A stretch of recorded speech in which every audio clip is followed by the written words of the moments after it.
What's up guys, Elastic here again, and we are doing another Dreams video. Today we're looking at what we learned in the GDC stream. We're a little late, but never mind. Basically we're going to recap everything and condense all the information for you. So, in that stream we saw a lot of sort of menus and stuff. We sort of went through quite slowly a lot of the menus that are to deal with the character, and at the beginning they started off with some simple quick creation always, just to show you how easy it is to create, and they showed us some menus of like sky gradients and how easy it is to change the lighting and everything, which is quite nice. And then they quickly covered sort of stop motion, how we can do stop motion sort of keyframe actions, 2D animations using simple gestures and just placing placing certain strokes here and there. And there's also, as with the sculpting, there's sort of a mirror element so that you can actually just move things in one side and automatically makes it symmetrical on the other side, and it makes the whole stop motion just seem so easy to do. I mean, normally you think of stop motion with like the clay stuff and it's really tedious doing little bit by bit, but Dream just makes it look so easy, where it was just a simple butterfly sort of floating flying pattern, but still it's you can make it much more complex by putting in a lot more keyframes if you wish. It's all up to you, but stop motion is very clearly easy through Dreams. And then they, as before, they sort of reiterated with how the camera works, sort of how it can stay in place. What you see is sort of what you get, and how flexible you can be with the camera. You can like change the aperture, the field of view, sort of all the depth and everything, and how you can sort of add, there's sort of gadgets within Dreams to help you add effects to the camera, sort of like using like shake, how you can move the camera, as well as sort of you can actually use the gyro to move the camera at the same time. So there's lots of flexibility with the camera involved as well, unlike like with LVP it wasn't. There was some levels of flexibility, but it still didn't always quite work out. But this is like a very refined camera here for those people who want to make the perfect cutscene. And then their main feature was sort of the puppetry and sort of the characters and how they did these sort of animations for these characters. They sort of went into a bit more detail and they sort of described, and sort of in a way is already a mini sort of tutorial on how you can do your animations as they did to make the animations for Lancewing. So there's lots of things involved as well, and then so the main takeaways were that you can actually record a lot of animations and then pre-assign them to certain buttons, or like with the gyro you can sort of have it everything sort of, you make an animation and you pre-assign it to certain actions, which is great. So you can, that's how they store a lot of, I guess, all the animations for a character, and different situations you can do different things. In the later half of the stream they sort of go through from details from the beginning how you would go about doing a simple animation and how you'd assign it to a button. So sort of like a tutorial video in that stream at the same time.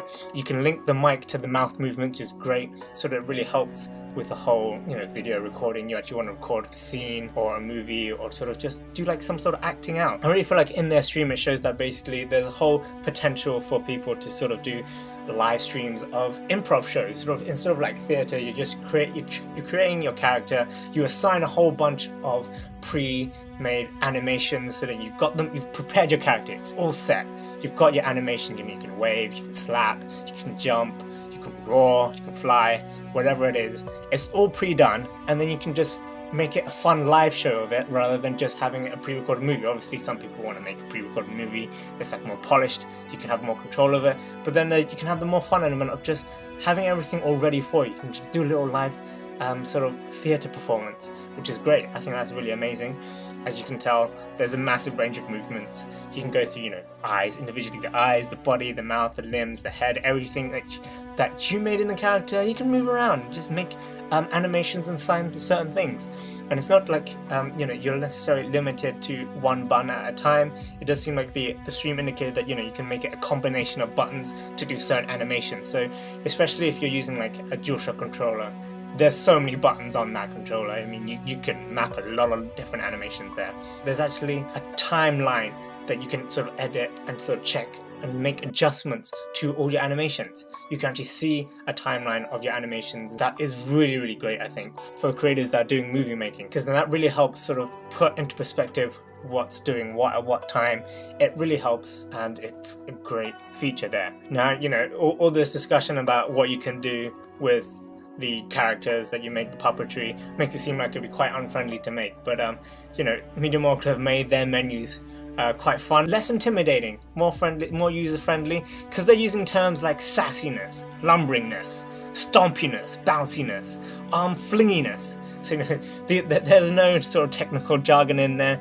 It is just really fun titles for every setting and every value. But you don't need to know what they actually really mean, to be honest, because every time you change these values, there's a live preview in real time. So every time you change the value, it shows what effect it has on the character. So you never need to worry about what does this actually mean. You can just go around, move sliders around and go, oh, so that's what it actually does. You never actually really need to read it. But it just helps you actually understand what it might be doing for your character. And they did say in the stream that basically these values aren't always fixed. You can set up power-ups in a level or whatnot to send signals to your character to change their values. So it's not like you're creating a character and it's all fixed. It's all changeable, and you can just go with the flow in the level. So like say, you might pick up a power up and then you can put extra gravity, you have low gravity, you can jump even higher, that sort of thing. And then they sort of went on to show the actual animation process. They sort of teach to how to do things. If you actually really want to see the in-depth stuff and start learning how to do it, definitely check out the official Media Monocle stream, the whole thing. It's probably the second half is where you're going to get your most of your information about how to do it. So definitely check that out yourself. And then they sort of went on to quite a depressing segment of the stream. So the end segment was where they went through some of the other characters that they made. They showed off their animations and solidified how varied you can actually make your animations, how simple it is, and it sort of puts into perspective after showing you how it's made, just how easy it is to do that. And sort of really sad thing, I guess, about the end of the stream was sort of all the characters they seemed to choose were in sad, depressing situations, which is a real shame. It was very fun to watch. It was great to see all the different characters and different sort of animations that they've already made out, and it just shows the wealth of flexibility that it gives creators in Dreams. And don't forget to let me know in the comments below what you thought of the puppetry elements and sort of this GDC stream. Will you be making characters? You got some ideas in mind, or you already know how easy it's going to be to make your characters and stuff? Let me know in the comments below. But I definitely see character building as being one of the really fun elements of creating in Dreams. Hope you enjoyed this recap of the GDC stream of Dreams. Click that like button below if you did, and don't forget to subscribe to Livestream for more Dreams content and Dreams news as and when we hear it. So I hope you guys enjoyed, and I'll see you next time. And don't forget to check out all the other LBP content as well, so to give you an idea of what we'll be doing when Dreams comes out.